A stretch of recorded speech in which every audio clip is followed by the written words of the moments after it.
Gazetarja Gerta Gixhari nuk arriti ta prekte finalen, pasi pas një përballje me Egli Takon ishte kjo e fundit që shkoi në finale. Opinionisti i Big Brother në VIP 4, Arbër Hajdari ja bëri pyetjen se kush do ta fitonte këtë edicion të reality show sipas saj, por Gerta nuk dëshironte të jepte një emër. Nga ata nuk kam një emër se e kam parë veten kundër të gjithëve. Le ta fitoj më i miri, atë që do publiku më shumë.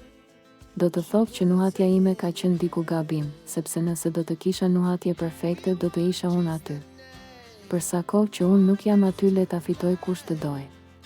Tek të gjitha ata nuk shikoja të fituesin e vërtet, por gjithë secili prej tyre ka bërë lojën në mënyrën e vet.